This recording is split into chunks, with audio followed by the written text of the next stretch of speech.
اسلام کا پہلا secret agent جن کی سیکرٹ انفارمیشن سے مدینہ کی ریاست اپنے فیصلے لیا کرتی تھی، اور یہ اتنا خطرناک ایجنٹ تھا کہ ایون بہت سارے مسلمانوں کو بھی اس بات کا پتہ نہیں تھا کہ وہ کون ہے۔ رسول اللہ صلی اللہ علیہ وسلم کے دادا عبد المطلب کے 10 بیٹے تھے، جن میں سے 4 کو آج تک یاد کیا جاتا ہے: ابو لہب، ابو طالب، حضرت حمزہ اور حضرت عباس۔ جیسے ہی رسول اللہ صلی اللہ علیہ وسلم نے مکہ میں اپنی نبوت کا اعلان کیا، مکہ کے سارے بڑے سردار مل کر آپ صلی اللہ علیہ وسلم کے خلاف ہو گئے، بلکہ رسول اللہ صلی اللہ علیہ وسلم کا سب سے بڑا دشمن ان کا اپنا ہی چچا ابو لہب تھا، جو ایک بہت ہی سخت اور ظالم انسان تھے، جو ہر ٹائم کسی نہ کسی طریقے سے آپ صلی اللہ علیہ وسلم کو نقصان پہنچاتا رہتا تھا۔ لیکن پورے مکہ میں آپ صلی اللہ علیہ وسلم کا سب سے اچھا دوست بھی انہی کے چچا ابو طالب تھے، جو ایک بہت ہی سافٹ اور رحم دل انسان تھے، جو آپ صلی اللہ علیہ وسلم کے ساتھ ہر دشمن کے خلاف مضبوطی سے کھڑے تھے۔ اور آخر کچھ سال بعد آپ صلی اللہ علیہ وسلم کے پہلے چچا نے اسلام قبول کیا، حضرت حمزہ رضی اللہ عنہ، جو ایک بہت ہی بہادر اور طاقتور واریر تھا۔ اور اب باقی رہے صرف ایک ہی چچا، حضرت عباس رضی اللہ عنہ، جو ایک بہت بڑے بزنس مین اور ذہین انسان تھے، جو ہمیشہ چھپ چھپ کر رسول اللہ صلی اللہ علیہ وسلم کی مدد کرتے تھے، لیکن لوگوں کے سامنے خاموش رہتے تھے۔ جیسے ہی مکہ میں رسول اللہ صلی اللہ علیہ وسلم کے سب سے بڑے ساتھی ابو طالب دنیا سے چلے گئے، اس کے بعد آپ صلی اللہ علیہ وسلم کا مکہ میں رہنا امپاسبل ہو چکا تھا، کیونکہ مکہ والے ابو طالب کے بعد مسلمانوں پر سخت ظلم کرنے لگے تھے۔ اسی لیے آپ صلی اللہ علیہ وسلم اپنے چچا کی وفات کے بعد اب مکہ چھوڑ کر کہیں اور ہجرت کرنے کی پلاننگ کرنے لگے،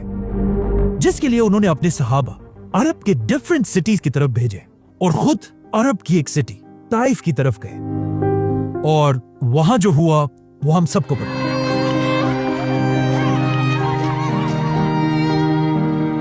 طائف کے واقعے کے بعد جب آپ صلی اللہ علیہ وسلم واپس مکہ آئے، اور مکہ والوں کو ایسا لگ رہا تھا کہ اب آپ صلی اللہ علیہ وسلم کے پاس کوئی بھی راستہ نہیں ہے، اچانک ایک دن عرب کی ایک چھوٹی سی سٹی مدینہ کے لوگ مکہ حج کرنے آئے، جن میں سے کچھ نے آپ صلی اللہ علیہ وسلم سے رات کے اندھیرے میں ایک سیکرٹ میٹنگ کی ریکویسٹ کی، جسے آپ صلی اللہ علیہ وسلم نے ایکسپٹ کیا۔ اور جیسے ہی مکہ میں رات کا اندھیرا ہوا اور مکہ کے سارے لوگ سو گئے، مدینہ کے کیمپ سے 73 مرد اور 2 عورتیں باہر نکلے اور مکہ میں ایک پہاڑ کی طرف روانہ ہوئے۔ جیسے یہ لوگ میٹنگ کی جگہ پر پہنچے، انہوں نے دیکھا کہ سامنے سے صرف 2 لوگ ان سے ملنے کے لیے آ رہے ہیں، جن میں سے ایک تو محمد صلی اللہ علیہ وسلم تھے، لیکن دوسرے آپ صلی اللہ علیہ وسلم کے چچا اور ابو طالب کے بعد بنو ہاشم کے بڑے سردار حضرت عباس رضی اللہ عنہ تھے۔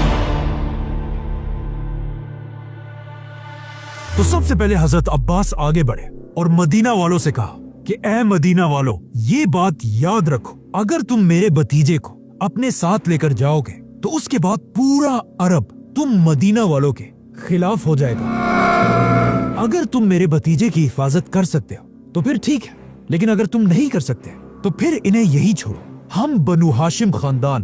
ان کی حفاظت کے لیے تیار ہیں۔ جس پر مدینہ والوں نے حضرت عباس سے کہا کہ ہم ایک بہت ہی خطرناک اور ایک واریر قوم ہے، اور ہم اپنے خون کے آخری قطرے تک ان کی حفاظت کریں گے۔